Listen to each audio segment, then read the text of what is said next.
Hello friends, कैसे हैं आप लोग। उस दिन हम लोगों ने डिस्कस किए था कि आप वर्क प्लेस पर ना क्यों नहीं कह पाते हो, और उसके 4 रीज़न होते हैं। उनमें से 3 रीज़न को हम डिस्कस कर चुके हैं। आज मैं 4th रीज़न डिस्कस करने जा रही हूँ, जिस पे बहुत सारी क्वेरीज आई हैं।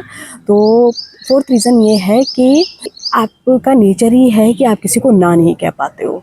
आपकी बचपन से ऐसी कंडीशनिंग ही हुई है कि आप किसी को ना नहीं बोल पाते हैं। तो सबसे पहले मैं इसके लिए पेरेंट्स से एक रिक्वेस्ट करती हूँ कि वो बचपन से ही अपने बच्चों की इन चीज़ों पर ध्यान दें। होता क्या है कि हम ये तो चाहते हैं कि बच्चे पढ़ाई लिखाई करें और आगे बढ़ें, लेकिन हम उनके सामने उन प्रायोरिटीज़ को प्रैक्टिकली प्रूफ नहीं करते हैं। हो बच्चे पढ़ रहे हैं और उसी बीच में आके आप उनको अपने काम के लिए या किसी और काम के लिए उनको बोलते हैं और उनसे कहते हैं कि बाद में आके पढ़ लेना। तो उनको इस चीज़ की आदत पड़ जाती है कि हाँ, पढ़ाई से ज़्यादा ज़रूरी ये काम है। लेकिन आपको प्रायोरिटी डिसाइड करनी होगी।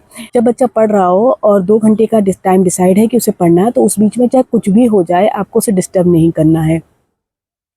ना तो उसे आप किसी काम के लिए बोलें, ना कोई घर में आए तो उसे मिलाने के लिए बुलाएं, और ना ही किसी भी और चीज़ के लिए बोलें, जिससे कि बच्चे को ये पता चले कि उस काम की अहमियत क्या है। देखिए, बचपन में हम पढ़ाई को लेकर ऐसे करते हैं, तो जब वो बड़े जाते हैं तो वो अपने काम को लेकर भी ऐसे ही हो जाते हैं। वो किसी भी जगह पर काम करते हैं जाकर, वो अपने काम को वैल्यू नहीं देते हैं, क्योंकि उन्हें बचपन से उनकी कंडीशनिंग यही हुई है कि वो जो काम कर रहे हैं उससे ज़्यादा ज़रूरी दूसरा काम है या किसी और का काम है, और उनको ना नहीं कहना है।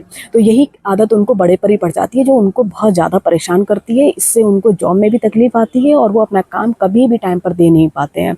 ऐसे ही पढ़ाई में भी जब उनको ये चीज़ देखने को मिलती है कि वो पढ़ते हैं और उस बीच में उन्हें किसी काम के लिए कहा जाता है या कोई आता है और उससे मिलने के लिए बोला जाता है, तो उसे ये समझ में आ जाता है कि पढ़ाई फर्स्ट प्रायोरिटी नहीं है, बाकी सारी चीज़ें प्रायोरिटी पर है। क्योंकि अगर पढ़ाई को प्रायोरिटी पे रखना है, तो आपको ये जताना पड़ेगा कि जब आप 2 घंटे पढ़ोगे तो आपको कोई डिस्टर्ब नहीं करेगा, चाहे कुछ भी हो जाए। तभी बच्चे को पढ़ाई की अहमियत समझ में आएगी। तो आप पढ़ाई को प्रायोरिटी पे अगर रखना चाहते हैं, तो इस चीज़ को गांठ बांध लीजिए कि अगर 2 घंटे आपने बच्चे के पढ़ने का टाइम डिसाइड किया है, तो उस बीच में आप उसको कुछ भी नहीं बोलेंगे। कुछ भी का मतलब कुछ भी नहीं। हाँ, बहुत बड़ी बात हो जाती है जिसमें उसकी ज़रूरत हो, तभी आप उसको डिस्टर्ब करेंगे, अदरवाइज़ नहीं। तो ये आदत अगर आप बचपन से डाल देंगे, तो वो बड़े होकर भी उसको इस बात का अंदाज़ा रहेगा कि कौन सी चीज़ प्रायोरिटी पे रखनी है और कौन सी नहीं। पढ़ाई के टाइम में अगर बच्चा नहीं पढ़ता है, मार्क्स कम आते हैं, तो ये आपकी और उसकी प्रॉब्लम में जाती है। लेकिन जब बड़े हो जाते हैं और ऑफिस में, जब वर्क प्लेस पर वो इस तरह का बिहेवियर अपना बनाए रखते हैं कि वो अपने काम को वैल्यू ना देके औरों के काम को वैल्यू देते हैं, उन्हें ना नहीं कह पाते हैं, तो उसकी वजह से उनको ही नहीं, उस ऑर्गेनाइजेशन को भी लॉस होता है। तो इस आदत को आप बचपन से डालें। बच्चों को प्रायोरिटी डिसाइड करने दें, उन्हें बताएं कि हाँ, प्रायोरिटी पे क्या चीज़ है, कौन सी चीज़ उनके लिए ज़्यादा ज़रूरी है। तभी वो उसकी वैल्यू समझेंगे, अदरवाइज़ नहीं समझेंगे। तो अगर आप ये खुद चाहते हो कि आपका बच्चा पढ़े, तो आप पहले खुद उसकी पढ़ाई को वैल्यू दीजिए।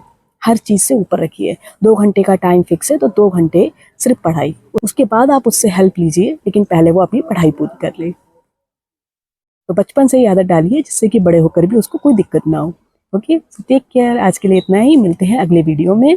और अगर आपका आज से रिलेटेड कोई भी क्वेश्चन है, तो कमेंट सेक्शन में लिख दीजिएगा, मैं आंसर दे दूँगी। शेयर ज़रूर कर लीजिएगा, जिससे औरों को भी मदद मिल सके। Okay, so take care, bye, see you in the next video.